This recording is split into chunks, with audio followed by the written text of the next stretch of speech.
Hey, this is Lorena. I wanted to do a video for you on how to maintain organization when you're busy as heck, when everything is crazy. I wanted to show you the ins and outs on how to stay organized when you have a lot of work, especially when you work from home and when everybody in your life thinks that you have nothing to do but to do for them. And so I wanted to do this video on how I stay organized when I have a lot of work at this current time. I'm in baseball season. So I have a lot of people going in and out of my house and dropping off stuff, and I have to get a lot of stuff done on top of my family. Yeah, so I thought this would be a good video on how I organize myself and how I maintain sanity at this time, because it's crazy. Yeah, it's crazy. But I like this season because I'm busy working, and yeah, so I thought you'd like this video. I also wanted to share with you, when you're doing this kind of stuff and you work from home, when you get a floodgate of work, understand you'll also have a whole bunch of other people calling you that have nothing to do with baseball or football or anything, asking you to do the other work. For example, I ended up getting a lot of clients that came in for me to do quilts for them.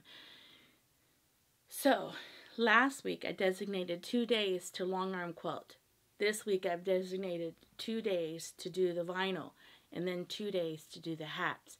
And I kind of found a little system where I'm doing the vinyl and I'm going back and forth doing the hats, doing the heat press, doing a hat, doing a heat press. So make sure that when you're doing this kind of stuff that you organize yourself and plan ahead on how you're going to conquer this. Because this can conquer you. The other day I got everything, came in, and I almost panicked because I was like, how am I going to do this? Because on top of that, I still have 5 kids. I still have a grandbaby I babysit. I still have groceries to buy and laundry to do. So be mindful to organize yourself as much as you possibly can. Be task oriented. For example, I'm cutting all the vinyl one day. That's all I did. Because when you add a whole bunch of elements, it could get so confusing, and that's where you make a lot of mistakes. Okay? Alright, now that you get the people calling you and you're overwhelmed because everybody wants you to do work for them, what do? Well, you get ready for it. So one of the things that I do for baseball season, football season, basketball season, and all those other seasons is I have a flyer, and it's called an embroidery job description, or it could be a vinyl job description. But at first it was embroidered, okay? I have the name of the team that's being brought to me, the name of the person and their number and the drop-off date and the pickup time. I made this as simple as possible. Literally, the client will come here with their bag of stuff, with their bag of jerseys. Hold on. And they'll give me a list of their teams. And they'll type it out for me real pretty. Sometimes they don't. Sometimes it's handwritten and it's harder to read. But they'll give me a list of their team members. They always bring me back my flyer. And then I make them, and this is one of my clients, I make them fill this out. It's my own design. When you're working, you'll have your own, you'll write down a lot of information. And when you're doing jobs like this, you're writing that same information like 500 million times. And you know why? When all you have to do is just put check, white thread or white vinyl, check, coach. Like here, coach on top, name, or coach side by side, check. Before I was writing everything down, I just started making this little paper, printing out a whole bunch of them with the front and back. Best thing ever.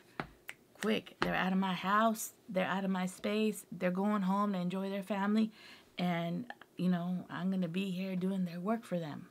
So be as efficient as you can in your workspace, but also be as efficient as you can when you're doing or interacting with your client. I have my clients during baseball or any type football season fill out one of these papers, but this is mainly for baseball. I make one for different like volleyball teams or jerseys, but mainly for baseball. Okay, this is baseball season.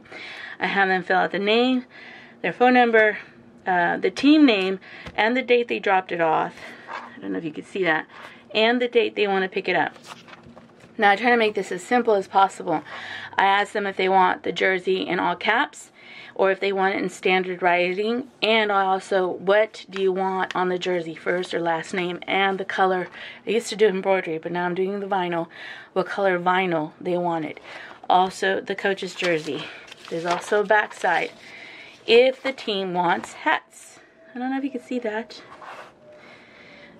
The hats for the children, if they want it in cap writing or standard regular writing, capital letter, lowercase, first name or last, and what side they want the number, and what side they want the name, and what color stitch. So here's a client that filled this out for me. And then I write notes of coach only. They don't want anything else other than coach only on this team. And then they usually give me a list of all the names. It's a written list or typed up list, depending on the client, how organized the client is. And so here they wanted all caps and they wanted the last name. So here are all the last names. Client wanted standard writing, standard regular caps, lowercase letters, and she wanted it on the right side. The right side is on this hat, and the number on the left side. I still need to clean up the stitches, but she told me what she wanted on this paper, and then I'm accountable to do it on the hat. And I have tons of these little clip things with a pen snapped to it, just like that. I think I've showed you this before. Like this one for long arm quilting. I tend to do a lot of pantos on quilts. So the name, number, the drop-off date, the pickup date, also the quilt top, the size, the pattern that they choose, because I do a lot of pantos, how many repeats across and how many repeats down, and how much they're going to be charged. Thread charge, batting if they don't bring it, tax and everything. Also too, I decided to start doing a back piece. Notes of some of the specifics of what I need to do for the quilt. Also, some of the specific special requests that the client asked me to do when I'm doing their quilt. And final notes of the quilt. When you're working, and I work in a very small area, which I think I like it better, because that embroidery cutter, sometimes I'm heat pressing and then I'm embroidering at the same time, and it's not a large distance to move back and forth. But use your space efficiently as much as you can. What I do when I'm cutting vinyl, I have the rotary cutter at arm's length. I have my rulers on the wall where I could grab them and cut. This area is also where I cut a lot of my fabric for my quilt tops for my clients. So everything is designated to be at arm's length, efficient, quick, and easy. Just try to simplify the process as much as you can. What I like about the embroidery machine and the heat press here, I'm efficient. I could embroider hats while I'm heat pressing a shirt, and there's this little weird dance that you could do. But be efficient in how you place your items. Think of what would make it more effective for you, so you waste less time looking for the things that you need. It may not look beautiful or even appealing to having rulers on a wall, but you know what? If it makes it easier knowing that they're on the wall and they're not on your table wasting table space, use them and make it in such a way that it's appealing. I have everything easy to reach, easy to grab. I have my rotary cutter, my blades that are old to cut the vinyl. And when I'm working in this designated area, I just grab and cut and go forward. And I have my rulers to help also. So everything that's here is for efficiency purposes. I do a lot of different things. I do embroidery or I do vinyl. And I make sure that all the tools that I regularly use, that I need. And I get very agitated when I'm digging through stuff, wasting time, not being able to find stuff. I make sure that it's in front of me and it's at arm's length. So when you're working, try as much as possible to be as efficient as you can.